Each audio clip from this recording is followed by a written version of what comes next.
যেতিয়াই জীৱনে আপোনাক কোনো সমস্যাৰ সন্মুখত থিয় কৰাব তেতিয়া কিন্তু আপুনি কেতিয়াও এইদৰে নাভাবিব যে মোৰ এতিয়া কি হ'ব, মই এতিয়া কি কৰিম। বৰঞ্চ আপুনি হাঁহি মুখে কওক যে একো নাই, মই পাৰিম। জীৱনটোত শেষ বুলি একো নাই, সকলো সময়তে নতুন কিবা এটাই আপোনাৰ বাবে অপেক্ষা কৰি থাকে।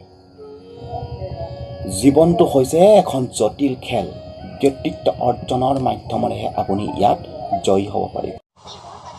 আনৰ চৰিত্ৰ বিচাৰ কৰাৰ আগত নিজৰ চৰিত্ৰ বিচাৰ কৰি ল'ব। কিয়নো এটা কথা সদায় মনত ৰাখিব যে ভাল চৰিত্ৰৰ মানুহে কেতিয়াও আনৰ চৰিত্ৰ বিচাৰ নকৰে। ভালপোৱাৰ কষ্টতকৈ পৰিয়ালে দিয়া মানসিক যন্ত্ৰণাৰ কষ্ট বহুত বেছি। কিয়নো ভালপোৱাৰ কষ্টৰ কথা আপুনি সকলোৰে লগত শ্বেয়াৰ কৰিব পাৰে, কিন্তু পৰিয়ালে দিয়া মানসিক কষ্টৰ কথা আপুনি ইচ্ছা কৰিও কাৰো লগত শ্বেয়াৰ কৰিব নোৱাৰে। পৃথিৱীৰ সকলোৱে আপোনাৰ লগত বেইমানি কৰিলেও আপোনাৰ পৰিশ্ৰম আৰু আপোনাৰ যোগ্যতাই আপোনাৰ লগত কেতিয়াও বেইমানি নকৰে।